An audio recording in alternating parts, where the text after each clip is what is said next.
السلام علیکم ورحمۃ اللہ وبرکاتہ۔ میں ہوں غیاث احمد رشادی، صدر منبر و محراب فاؤنڈیشن انڈیا۔ جیسا کہ آپ جانتے ہیں کہ منبر و محراب فاؤنڈیشن نے ہندوستان کی 8 ریاستوں میں چلو کچھ تدبیر کریں، کچھ کام کریں کہ اس تحریک پر، سلوگن پر کام کرنا شروع کیا، اور سب سے پہلے نوجوان لڑکیوں اور عورتوں میں دینداری پیدا کرنی، ان کو دین سے جوڑے رکھنے کے سلسلے میں مراکز نسوان قائم کی گئے، اور الحمدللہ حیدرآباد میں 70 مراکز قائم ہیں، اور ہندوستان کی 8 ریاستوں میں 250 سے زائد مراکز نسوان قائم ہو چکے ہیں۔ ظاہر بات ہے کہ نوجوان لڑکیوں کی تعلیم اور عورتوں کی تعلیم اس وقت میں شدید ضرورت ہے۔ آنے والی نسلوں کو دین پر باقی رکھنے کے لیے ان نوجوان لڑکیوں کا اور عورتوں کا دیندار ہونا اور دین سے جڑے رہنا اور دینی معلومات سے آگاہ رہنا ضروری ہے۔ اسی مقصد کے تحت یہ اقدام کیا گیا، اور آج الحمدللہ ہندوستان کی 8 ریاستوں میں ایک تحریک کے طور پر الحمدللہ مراکز نسوان بڑے زور و شور سے چل رہے ہیں۔ ایک خاص اہم بات کی طرف میں اہل خیر کو متوجہ کرنے کے لیے یہ ویڈیو کلپ جاری کر رہا ہوں۔ وہ یہ ہے کہ ریاست آسام کے سلسلے میں آپ سب جانتے ہیں کہ ایک ایسی ریاست ہے جہاں مسلمان کثیر تعداد میں ہیں، ایسے چھوٹے چھوٹے دیہات جہاں غربت ہے، جہالت ہے، بے دینی ہے، اور وہاں پر منبر و محراب فاؤنڈیشن کے ذمہ دار مفتی احمد علی قاسمی صاحب ہیں۔ ان سے ہم نے یہ کہا کہ آپ مراکز نسوان قائم کریں۔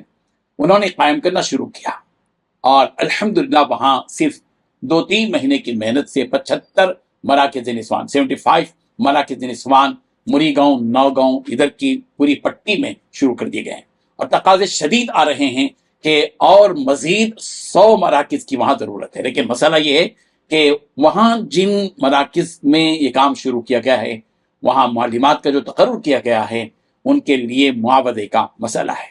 یہ اور بات ہے کہ یہاں عموماً معلمات کے لیے 4000 تنخواہ دی جاتی ہے، لیکن مرکز نسوان جو آسام میں شروع کیے گئے وہاں صرف 2001 معلمات کی تنخواہ ہے۔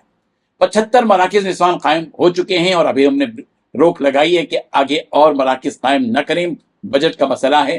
اس لیے ایک مرکز نسوان کے لیے صرف 2000 روپئے ایک معلمہ کی تنخواہ ہے۔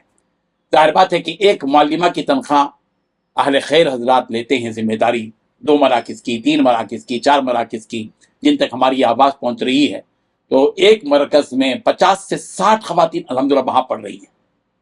آپ مناظر دیکھ سکتے ہیں، اس کی ویڈیوز اور فوٹوز، مسلسل وہاں سے کارگزاری آ رہی ہے، ہر مہینہ امتحان کا نظام بنا ہوا ہے، اور ہمارا دورہ بھی انشاءاللہ قریب 9 دسمبر کو ہے۔ وہاں ایک پروگرام پورے مراکز نسوان کی معلمات وغیرہ کا بھی ہے، اور کثیر تعداد میں خواتین بھی وہاں آ رہی ہیں۔ بڑی طلب کے ساتھ وہاں 70 سالہ، 60 سالہ، 80 سالہ خواتین بھی آ رہی ہیں، اور جنہیں کلمہ تک نہیں معلوم تھا، آج وہ دین کی بنیادی باتیں، سیرت سے متعلق، طہارت کے مسائل سے متعلق، اذکار نماز سے متعلق اور تفسیر سے متعلق وہ پڑھ رہی ہیں۔ ہماری اہل خیر سے درخواست ہے کہ جن تک بھی ہماری آواز پہنچ رہی ہے، ہم ان سے گزارش کرنا چاہتے ہیں کہ آپ براہ کرم کم سے کم ہر مہینہ 2000 روپئے ایک معلمہ کی تنخواہ کی ذمہ داری قبول کریں، تو ایک ریاست آسام کی وہ پٹی جہاں جہالت ہے، بے دینی ہے، غربت ہے، وہاں ان تک دینی تعلیم پہنچ سکے گی، اور اتنی بڑی تعداد میں خواتین دین سے جڑی رہیں گی، اور نسلوں تک اس دین کے پھیلنے کا ذریعہ بنے گا۔ میں اہل خیر سے بڑی ذمہ داری کے ساتھ اور دل کی گہرائی کے ساتھ اپیل کر رہا ہوں، جو احباب بھی ہماری یہ پیغام کو سن رہے ہیں، انہیں چاہیے کہ وہ اپنا وہ مال جو اللہ نے آپ کو دیا ہے اس میں سے کچھ خرچ کریں۔ 5 مراکز نسوان، 10 مراکز نسوان، 2 مراکز نسوان کی ذمہ داری لیں۔ ہر مہینہ آپ کی یہ رقم جائے گی، اور آپ تک انشاءاللہ ہم آپ کے واٹس ایپ کے ذریعے سے ہر مہینہ آپ کو رپورٹ انشاءاللہ ہم پیش کریں گے۔ ایک منظم اس کا نظام ہے، سافٹ ویئر سے اس کو جوڑا گیا ہے، اور اچھی ترتیب کے ساتھ یہ نظام چل رہا ہے۔ جو حضرات بھی ریاست آسام کے ان مراکز کے میں سے ایک مرکز کے لیے 2000 روپئے دینے کے لیے تیار ہوں، یا 2 مراکز کے لیے 4000، 3 مراکز کے لیے 6000، 4 مراکز کے لیے 8000، 5 مراکز کے لیے 10,000 ہر مہینہ دینے کے لیے تیار ہوں، وہ اس نمبر پر ربط کریں۔ بطور خاص مجھ سے بھی آپ بات کر سکتے ہیں کہ کیا احوال ہے وہاں پر، اور ہم انفرادی طور پر سمجھا بھی سکیں گے انشاءاللہ. 9394419811. جزاک اللہ خیرہ. شکراً جزیرہ. ویڈیو کے آخر میں QR کوڈ اور بینک ڈیٹیلز موجود ہیں، گوگل پے نمبر بھی ہے، اس پر بھی آپ روانہ کریں اور مطلع فرمائیں. جزاک اللہ خیرہ. السلام علیکم ورحمۃ اللہ وبرکاتہ.